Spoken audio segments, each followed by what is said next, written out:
My name is Tracie, and I live in Yakima, where I parent my son, Andy, who is now 32 years old.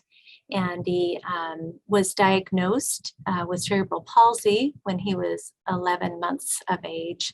And then he was diagnosed with autism as well when he was 7 years old. And so Andy, I'm going to tell you a little bit about Andy and about our family. So Andy has an older sister, Sarah, and a younger brother, Mark.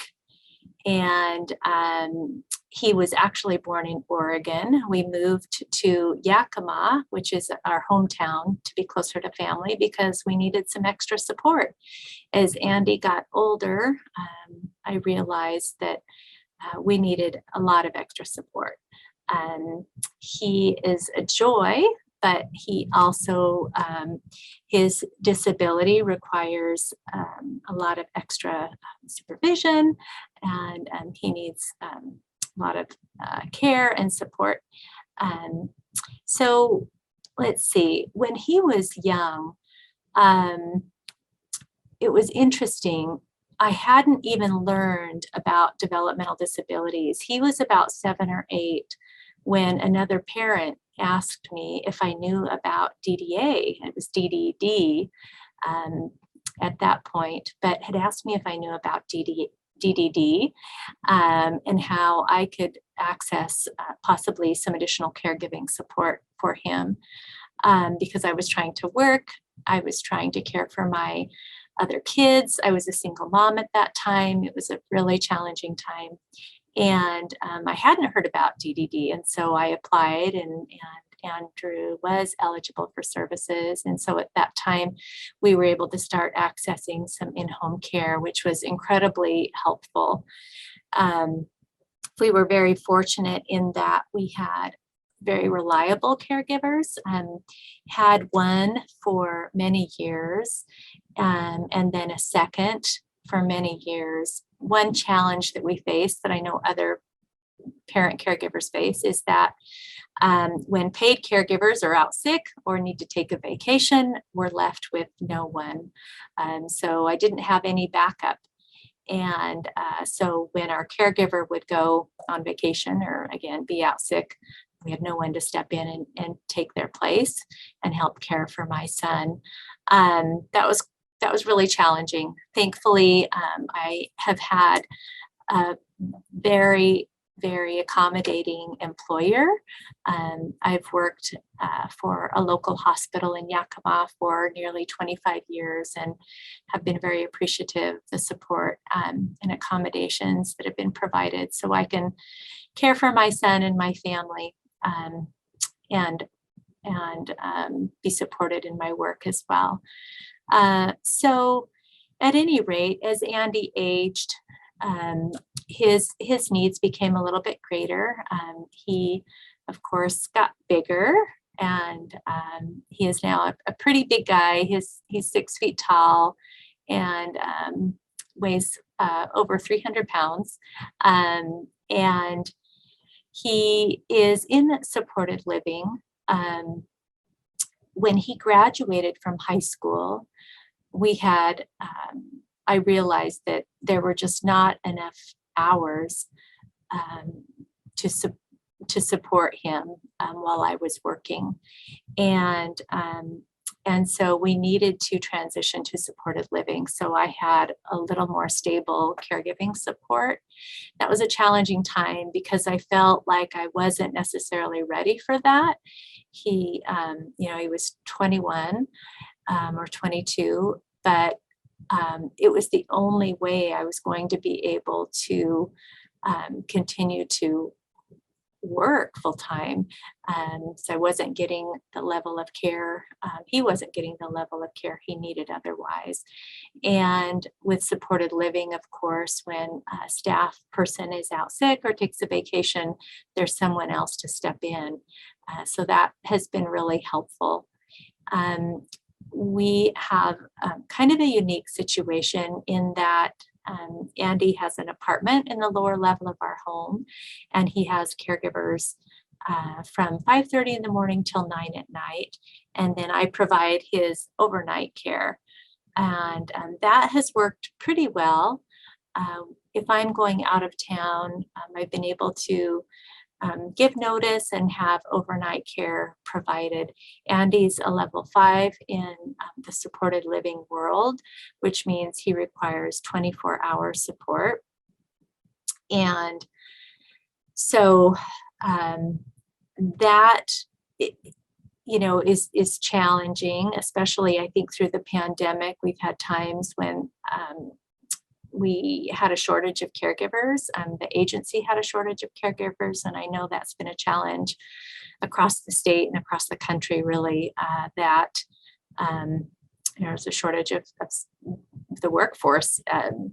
And so there's many times where I stepped in and I was able to do that as a parent caregiver and help out Andy, and life as an adult. So as I mentioned, he accesses supported living in our community. And when we first transitioned into that service, he lived with a roommate in an apartment.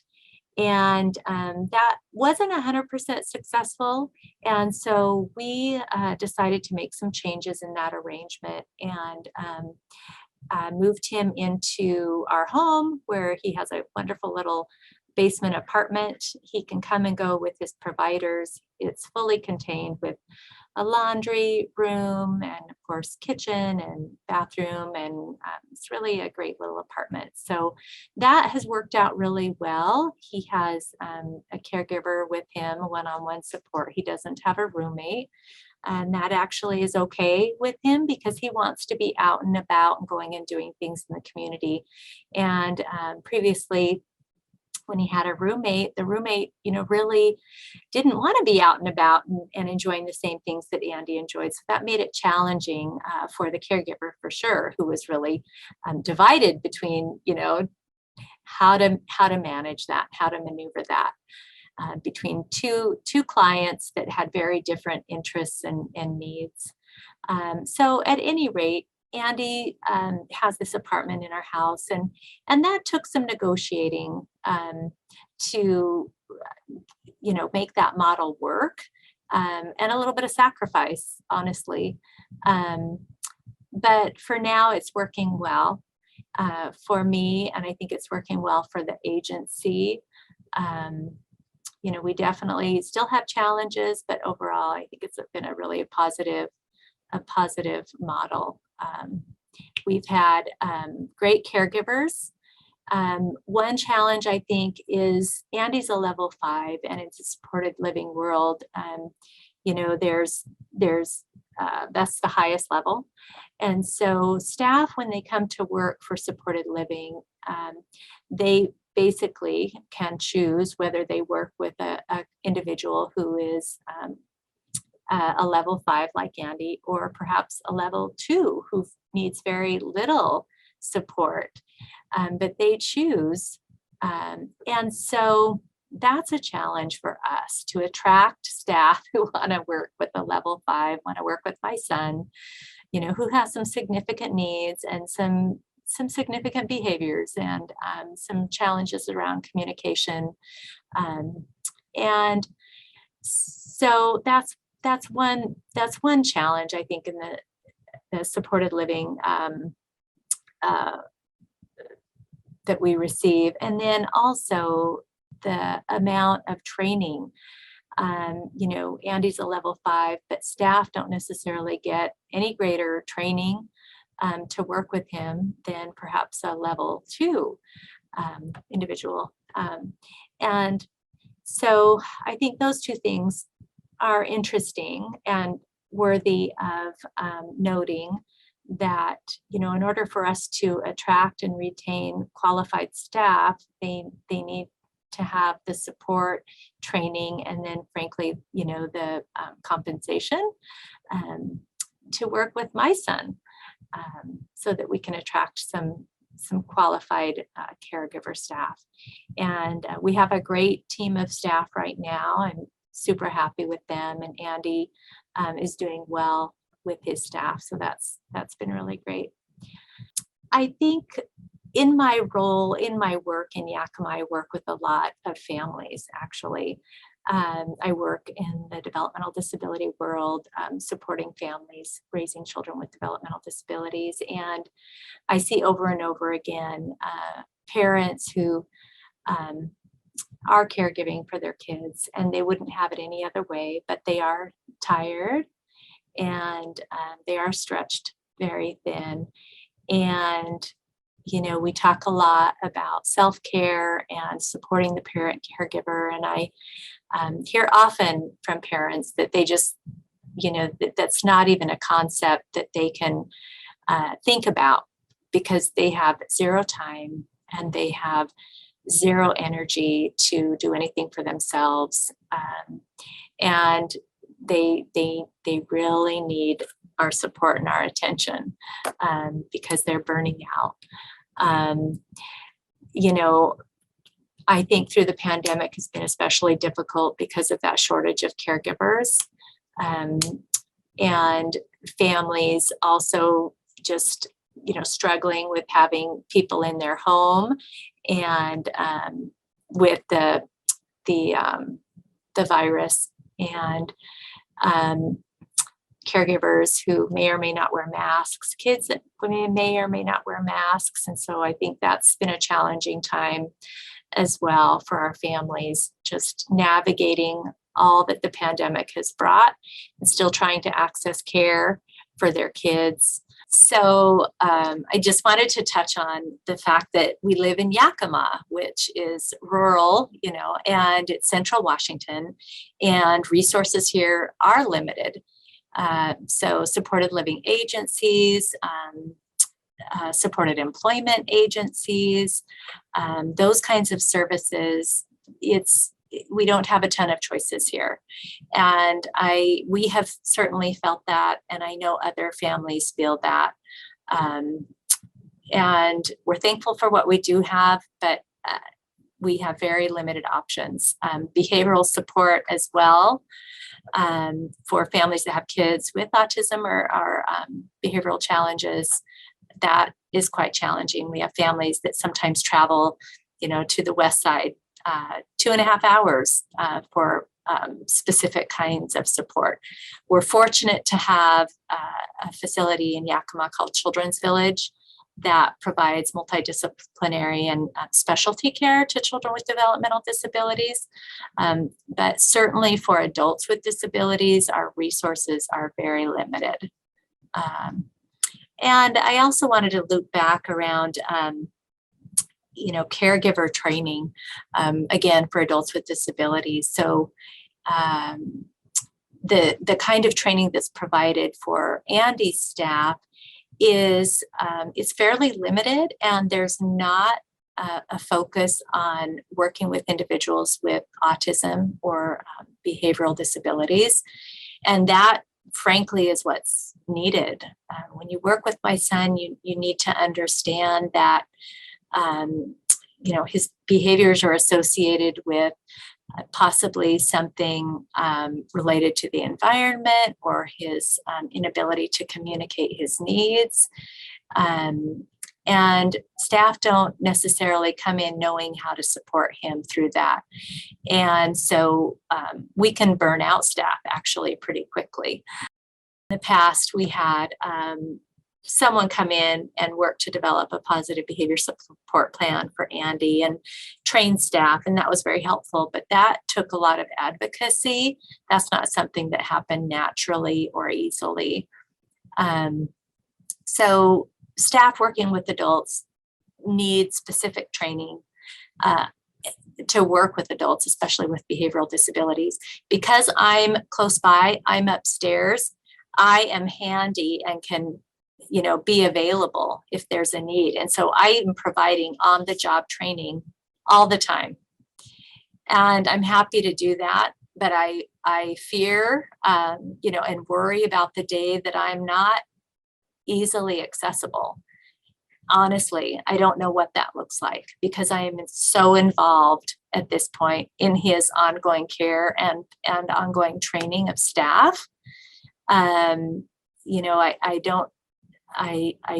feel like that's been a benefit for Andy and for his caregivers. And it's part of why we've had some staff long-term, is because I can, support their learning and understanding of Andy and his needs.